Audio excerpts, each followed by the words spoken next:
Hello guys and welcome back to our channel. Now in today's video, we take a look into a powerful conversation sparked by another Latino woman's passionate plea for solidarity. She asks, "Where are you guys? Why are you people not standing with us?" And expresses frustration that her community seems to be standing alone in their struggle, despite always being there for others. But her question is met with resounding responses. I mean, we thought these guys had this.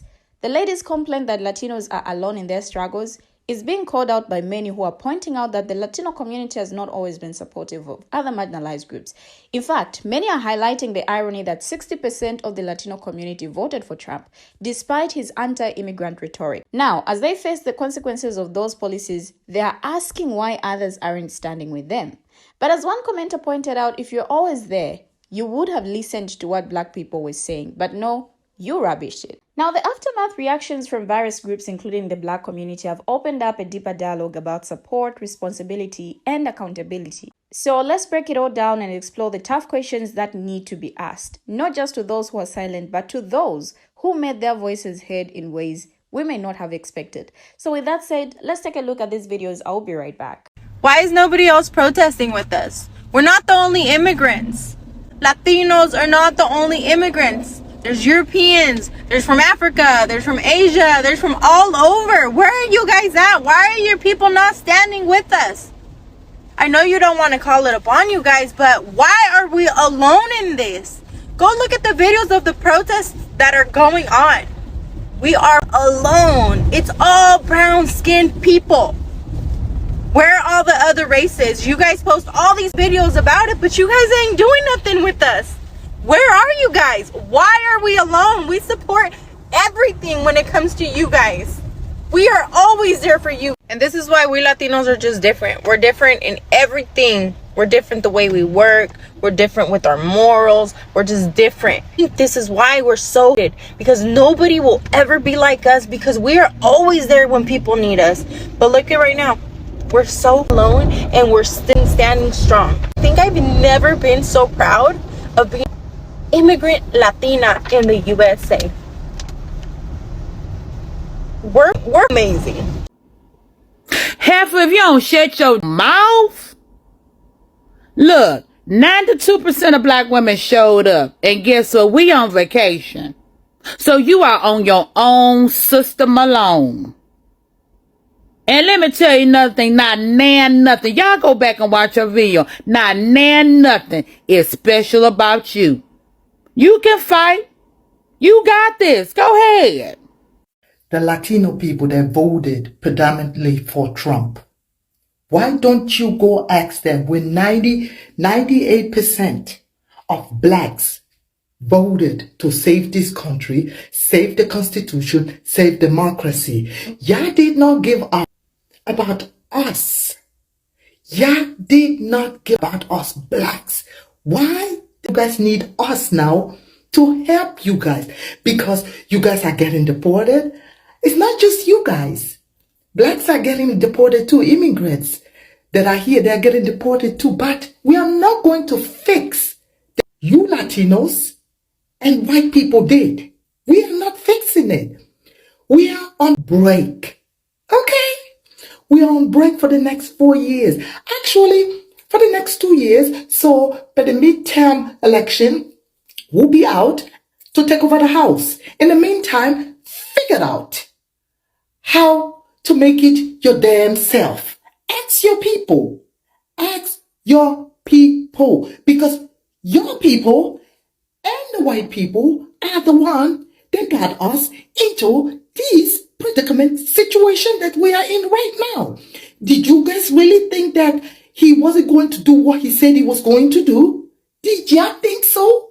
Oh no, everybody now is just calling for Black people to save them. We ain't saving. We are going to save ourselves. We are going to organize and try to help our own community. You go to your community and go ask your community to help you. Go and ask those 50-something% of Latinos that voted, or 60-something% that also voted for. So go ahead. Good luck. We are not doing nothing. We are on breaks. Okay? We're going to be on break. Now it's time for you guys to actually do the legwork and do all the work that needs to be done. Yes, all needs to be done. Because when we needed you guys, November 5th, all you said no. All you not voted for Kamala. If you guys would have voted for him, we would not be going for her. We would not be going through the situation we are going to now. This man is been in office now for only 2 weeks. It's like there's chaos, and white women are coming, asking black people for protest. Black people need to assist. Black women need to assist. Palestinians are coming, asking black women, black people for help to protest. Who else? Latinos are coming, asking black women to protest for help. Asians are coming. Everybody is coming all of a sudden. Nobody was there. Nobody was there on November 5th. So don't you dare, all of you guys, don't you dare even mentioning our names. Okay? Don't mention our name, because we do not exist for you guys. We have never existed for you guys. We are here. We are only here to do the work for you guys, so you guys can benefit out of it. We have to be the one on the front line, getting them right and literally getting on our life left and right.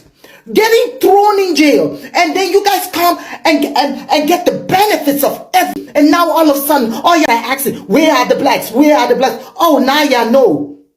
Now all of you guys know, without the blacks, nothing will get done in this country. Without the blacks, nothing will get changed, because everything that has been getting changed in this country is because, and it's the sacrifice of black people. It's the sacrifice of the ancestors, the civil rights fighter, and you up.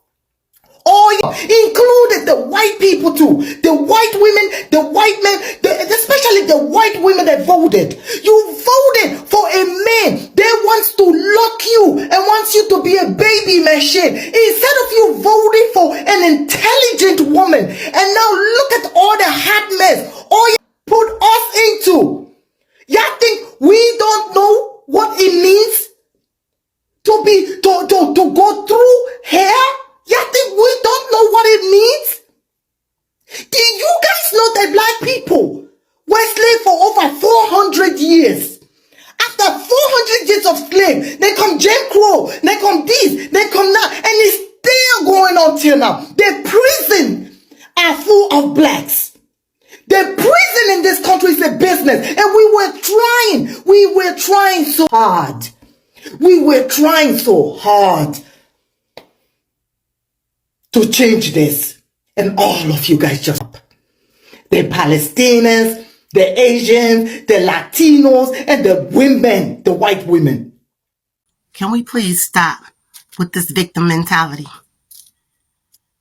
Nobody else is marching with you all, because the other immigrants that are legal are getting up, going to work every day, taking care of their children, taking care of their families, taking care of themselves, and living normal lives.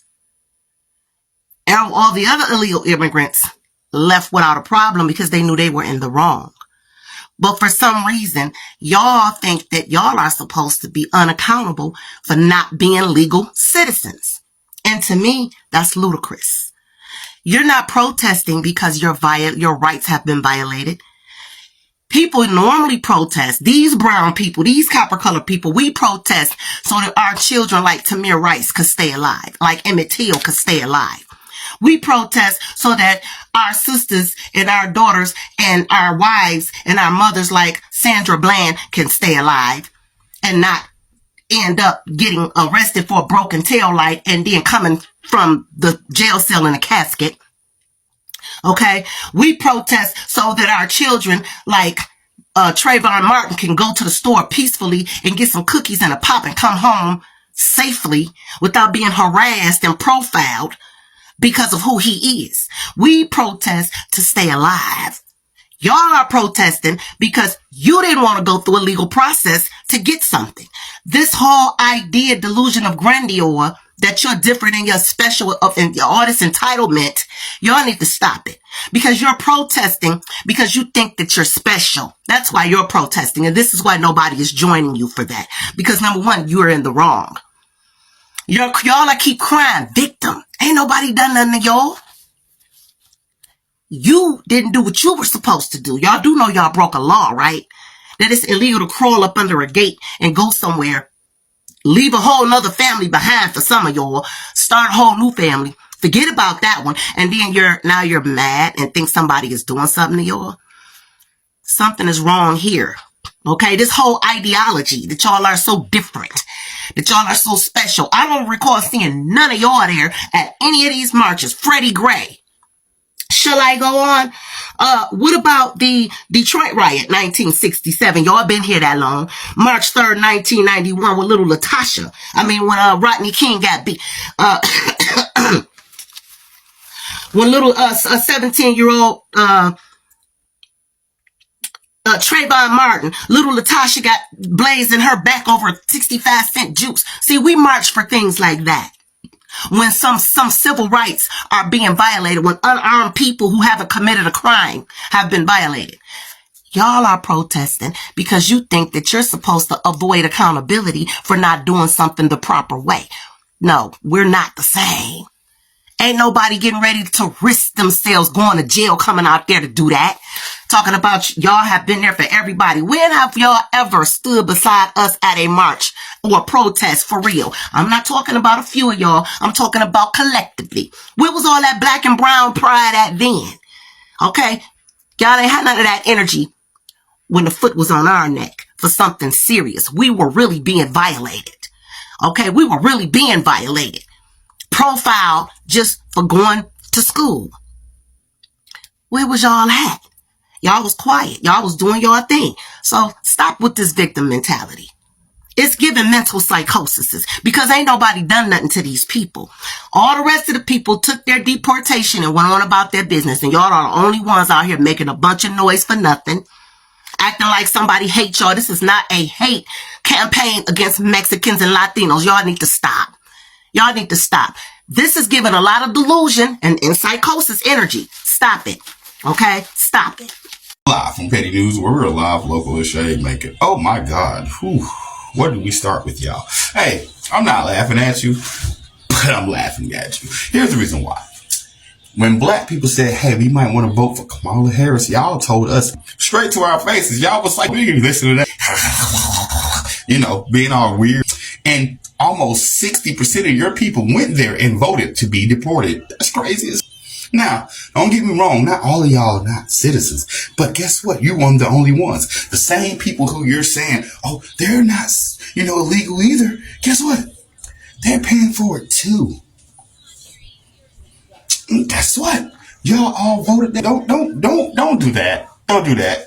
That's like somebody knowing that they have no chance in winning against a pit bull, but they win in that ring and then look at you for help. And you're like, no, don't do that. Don't do that. Y'all decided to get into a ring with a wild mongrel of a tiger. And that tiger is orange, Chester Cheeto-like. And you're all in for him. And now you want us, the people who said we shouldn't do this, y'all shouldn't do this. You want us to now protest with you.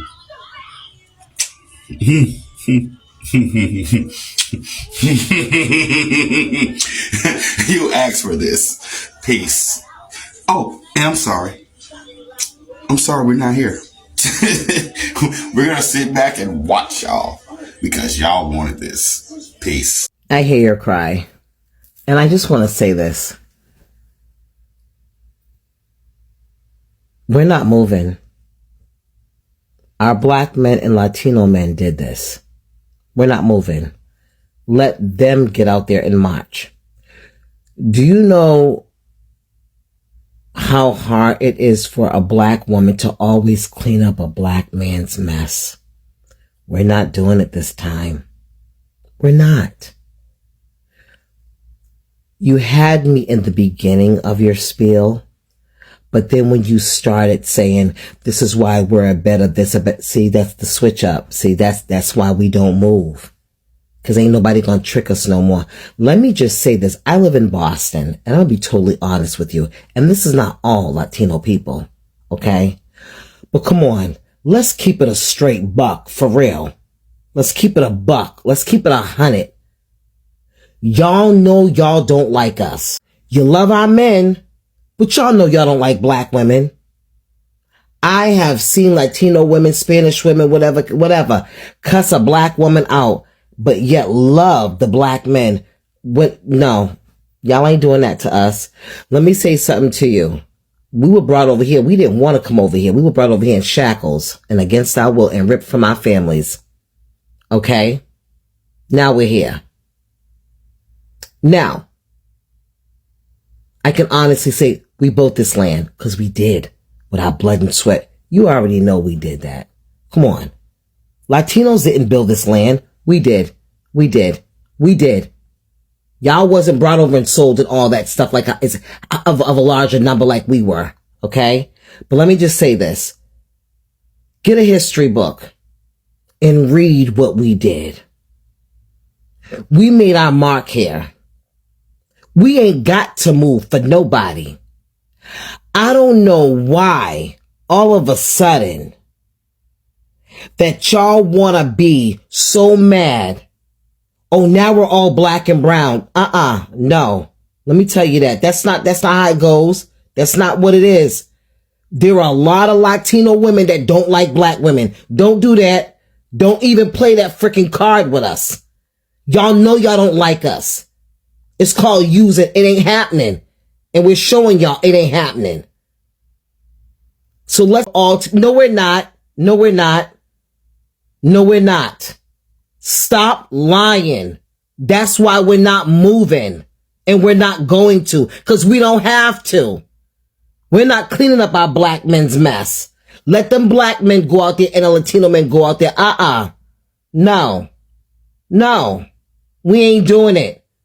This is our time to save up our bank, our money, and do what we need to do. Is it sad of what's going on? Absolutely. But every last black woman went out there and voted for the right person. It was our men that did us wrong. We're not fixing it. No, let it stay freaking broke. Let the black men and the Latino men go out there and do what they need to do. No, I'm tired of cleaning this. No. I don't know why y'all acting like y'all like black people like that. Y'all only love our men. Stop. For real. Come on, Cardi B said it better than anybody. She did black women being in the clubs and all that. She called us monkeys and all that. Y'all know y'all don't like us. Stop trying to play us. Come on with that. Get out of here with that. Y'all work that stuff out with yourselves and your men. Go up to your men and tell your men to be out there marching with you. We ain't got to move. Now, if we choose to move, that's fine. But again, like I said, what's going on ain't right. But we didn't do that. We didn't do that. Don't put that mess on us. No. Don't try to play us. That's why we're not moving. Because you're only dumb ones that don't understand the Constitution. You're the only dumb ones that are dumb enough to buy the Democratic become their Sierra, Lima, Alpha, Victor, Echo, Sierra. You buy into it. But see, the other ones, they're like, I ain't gonna work for you for that. I ain't gonna be your cheap labor. I'm not gonna do what you tell me to do. But you buy into it. You listen to Richard Madcow and Whoopee Goldborough and Sonny and whatever, Jay Behart. All four of those full of, and you keep spreading the hate. That's why you've got so much ice in your heart, it's pitiful. First of all, we told y'all what to do. How about not asking us why we're not out there?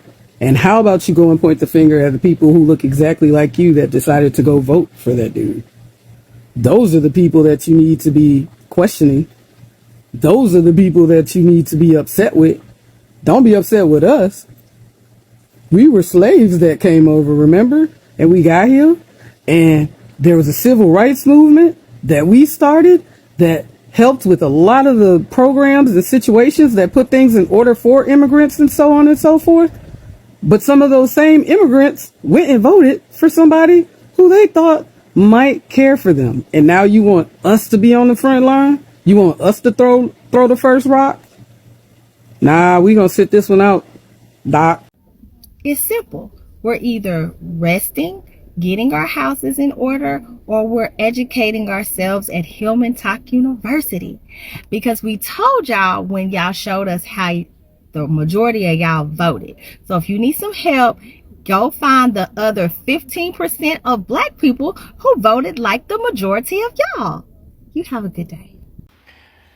I tell you, I am really sick and tired of seeing these type of videos when we have set in full display the reason why we are not front lines with y'all. What you need to do is ask your own people, Hispanics for Trumps, Venezuelans for Trump, Puerto Ricans for Trump, Palestinians for Trump. You need to ask all of them why they not on the front lines with y'all. Because at this point, y'all looking real desperate. F-A-F-O. God damn. This is part of the problem. First of all, who is you all? I'm curious. Who's you all? Which community are you referring to? I've been an activist for years. Were you out there with me?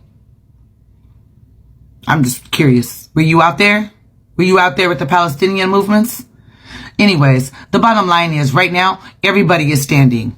Not just for the Latino and Latina community. Okay? Palestinians are protesting. There's many people protesting right now. Open your eyes. Get out of your little box. Get off of TikTok, if that's all you're looking at. Right? Are you out there? This is the device I'm talking about. Y'all keep working for the white man while simultaneously trying to stand up against the white man. Like, make it make sense. To be honest, I just couldn't agree more with the comments pouring in on this video. The Latino lady's plea for support from other communities rings hollow when you consider the broader context. As many have pointed out, the Latino community's support for Trump, despite his anti-immigrant rhetoric, is a reminder that solidarity is a two-way street. It's very easy to ask for support when you need it, but where was this outrage and activism when black people needed their help? The truth is, marginalized communities have been fighting for justice and equality for centuries, often with little to no support from other groups. Now, the comment that struck a chord with me was, "We thought you had this." It's a powerful reminder that communities can't just opt in and opt out of solidarity whenever it's convenient for them. Real solidarity requires a deep understanding of the struggles and injustices faced by other communities, and a willingness to listen, learn, and show up when it matters. I mean, Latino people didn't show up when it mattered. Instead, a lot of them showed up by voting against their own interest. Many of them chose to ignore the writing on the wall, turning a deaf ear to Trump's promises of mass deportations. It's not like they didn't know. They were very well aware of his stance on immigration, but still, they went on and voted for him. Now, this begs the question, did they really not care about the consequences of their vote, or did they simply not think it would affect them directly? Either way, the outcome is the same. They voted against their own interest. The irony is that Trump's policies have had a devastating impact on the very community that supported him. And it's very important to note that marginalized communities have been fighting for justice and equalities for centuries, often with little to no support from other groups. The Latino community's decision to support Trump despite his harmful rhetoric is a painful reminder of this reality. And now we are seeing hundreds of Latinos in Texas protesting against US President Donald Trump's push to deport migrants, urging him to leave the people alone. Like, how can he leave people alone when he promised that that's what he was going to do in the first place? Now, since the Republican retook office on January 20th, his administration has announced plans to ramp up deportations of undocumented migrants and authorize entry of immigration agents at sensitive locations, such as churches, schools, and workplaces. And on Sunday, Latino protesters, many of Mexican and Salvadoran descent, marched to Herman Park in Houston chanting, "We are not leaving and long live the migrants." I'm here to be a voice for the voiceless, for people that are scared right now. Protester Alexandria Pike, 34, told AFP. An American citizen, Pike said her grandmother came to the United States illegally when she was pregnant with her mother to give all of her generations a better life. "I want Donald Trump to stop mass deportations now. Leave children alone, stay out of school, stay out of places of worship, and all these spaces, and just leave the people alone," she said. Alfredo Castillo, a 63-year-old American retiree who was the son of Mexican immigrants, said, "We are not criminals like Trump says. He is the criminal," he said, referring to Trump's conviction for making hush money payments to an adult star during his first presidential run. "People come here to work, to make an honest living," he said. "This country was made by immigrants and it will always be so." Now, Omar Martinez, the 51-year-old who became a U.S. citizen, said he was fearful for his relatives. "I still have relatives who are not legal, and there are people who have been here for many years. Hardworking, good people without crimes, and we are scared for them," he said, calling for Trump to stop separating families. Now, Trump has made deporting undocumented people in the United States a top priority. During his campaign, he described immigrants as poisoning the blood of the United States. Now, we see this all the time. People seemingly voting against their own self-interest. Poor people supporting a candidate who is owned by the rich, or immigrants who support an anti-immigrant candidate. And this is what is happening now. Now, according to a study at the International Studying Leadership Conference, it suggested that some groups frustrated by a lack of jobs and financial resources may feel a sense of resentment against those who are better off. Now, this creates a have-nots versus haves mentality. If one candidate appears to represent the haves or the establishment, or even the status quo, people feeling resentment may automatically gravitate toward the candidate who offers change or the candidate who claims to represent the have-nots.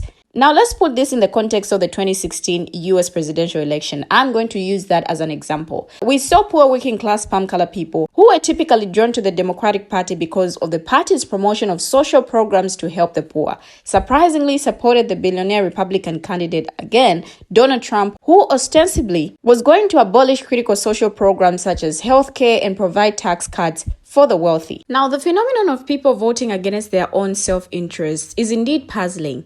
Recent studies shed light on this issue, particularly in the context of Latino voters who supported Donald Trump despite his anti-immigrant rhetoric. Now, it appears that some Latino voters were drawn to Trump's message of change and his perceived representation of the have-nots.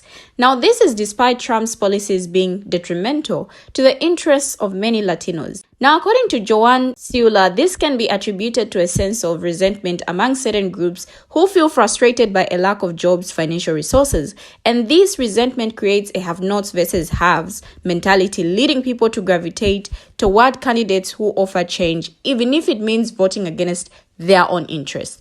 Interestingly, research suggests that Latino voters who supported Trump did so not despite his anti-immigration positions, but because of them. This counterintuitive finding highlights the complexity of political decision-making and the need to look beyond surface-level assumptions about voter behavior. In the case of Latino voters, it's clear that their support for Trump cannot be reduced to a single factor. Rather, it's the result of a complex interplay between economic concerns, resentment, and a desire for change. You know, something that I've been wanting to understand ever since the election is how someone can vote to be deported. To think that someone would vote for a candidate who has openly advocated for their deportation, only to be shocked and outraged when those policies are actually implemented, is kind of shocking to me. I feel this is a perfect example of the cognitive dissonance that can occur when people's values and actions clash. It's as if some individuals are able to compartmentalize their fears and concerns, ignoring the writing on the wall until it's too late. Like, take for instance the emotional reaction of some celebrities like Selena Gomez, who have spoken out against Trump's deportation policies. While it's understandable to be moved by the plight of those affected, it's also important to acknowledge the role that voting plays in shaping those policies. The fact remains that voting is a powerful tool, and exercising that right comes with a responsibility to consider the potential consequences of our choices. So when we vote for someone who has promised to deport us or undermine our rights, we are essentially giving them permission to do so. It's really puzzling to see people vote against their own interests, only to cry foul when those interests are compromised. We have finally come to the end of the video, but what do you viewers have to say? Share your thoughts, your views in the comment section. Thank you for always watching, and see you in our next video as we bring you another video.